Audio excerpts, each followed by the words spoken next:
This video will be about pulmonary tuberculosis. So first, we will be talking about the pathophysiology, the clinical features specific to pulmonary TB, our case study details, clinical features specific to our case study, activity limitations, and participation restrictions.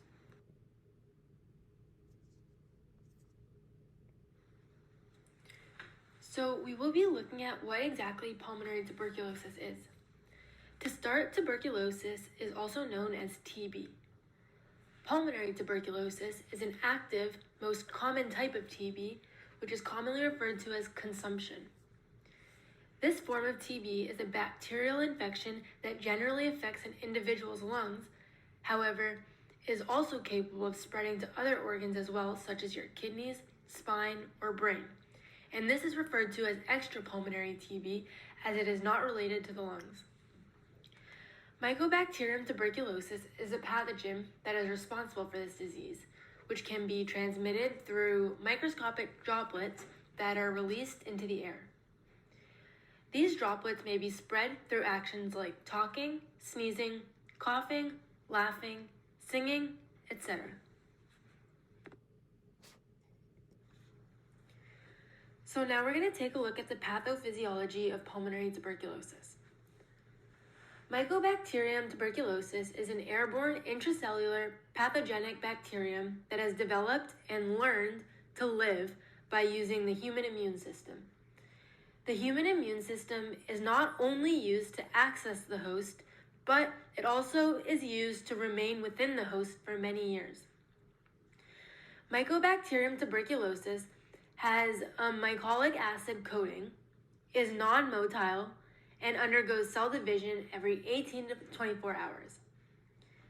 There are different steps that are associated with active TB infections that will be covered.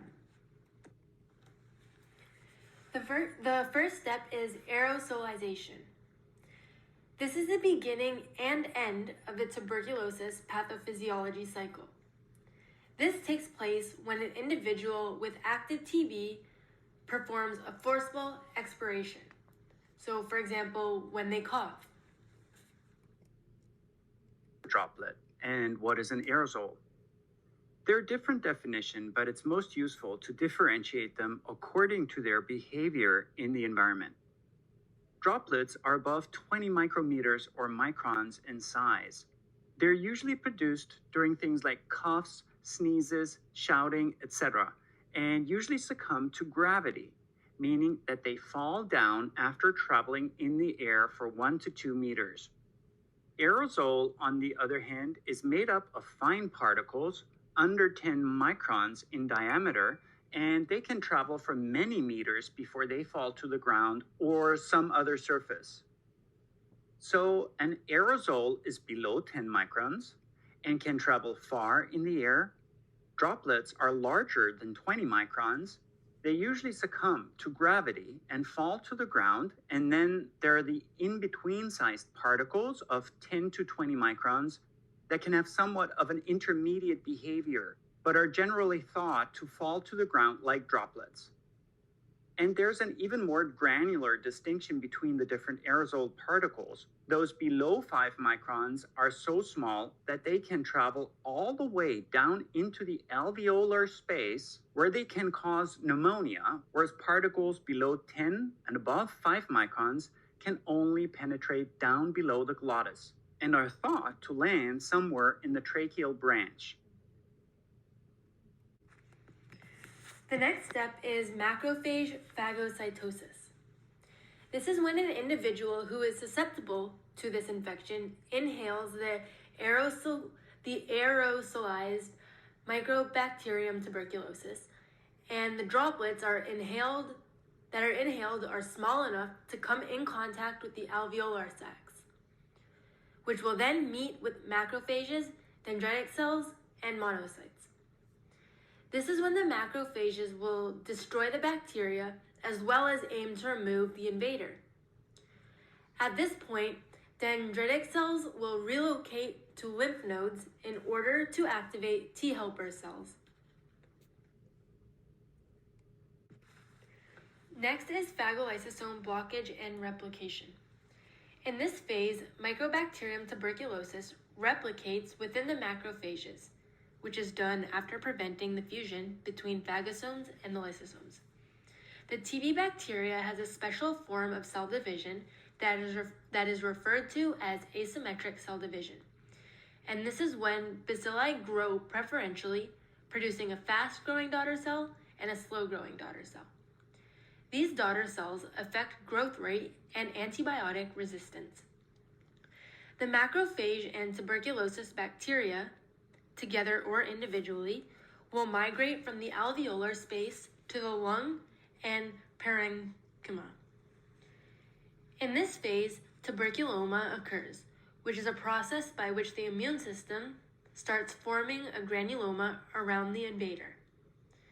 Eventually, this expansion is what eliminates macrophages, and this is done through different things like apoptosis, pyroptosis, necroptosis, pharoptosis, and extracellular trap-associated destruction. Overall, this phase is known to prevent phagolysosome fusion, avoid destruction, begin replicating, release DNA, RNA, proteases, and lipids. And additionally, the macrophages will release cytokines and vascular endothelial growth factor, which is VEGF. Next is the T helper type 1 response.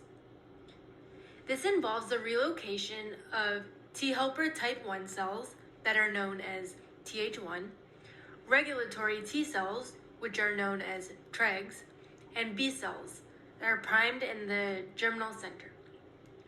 The combination of these cells will then go on to help with the formation of granuloma. Next is the granuloma formation. Macrophages and lymphocytes both combine to form a granuloma. The granuloma actually acts like a jail cell or a wall, as it is used to separate and trap the bacteria inside. This will prevent the pathogens from spreading symmetrically. So as you can see here, the granuloma is formed, and the pathogens, the red little dots right here, those are trapped inside of the granuloma. So with the clinical manifestation step, later or presently, immunocompromisation is what stops the granuloma from mixing with the bacteria. The bacteria will spread and multiply in the different areas that were affected. With transmission, this phase is known as the last phase before a new cycle begins. Bacteria can be aerosolized by the original susceptible and now infected host. The new cycle will then begin. Some clinical features and things that may indicate that an individual has been infected with pulmonary tuberculosis can include coughing, which can occur for weeks, hemoptysis, which is the coughing of blood, thick sputum, loss of appetite, chills, fatigue and tiredness, weight loss, fever, night sweats, and shortness of breath, wheezing, or angina, which is chest pain. Our case study details are that our patient is a 34-year-old male who has recently returned from a trip abroad. His diagnosis is pulmonary tuberculosis, also known as TB. His past medical history is unremarkable. His signs and symptoms that he has told us are that he has respiratory symptoms causing bilateral crackles, which is a bubbling or crackling sound in the lungs. He has bronchial breath sounds, which is mostly in the left area. He's also feeling unwell and has pain and distension in his abdomen.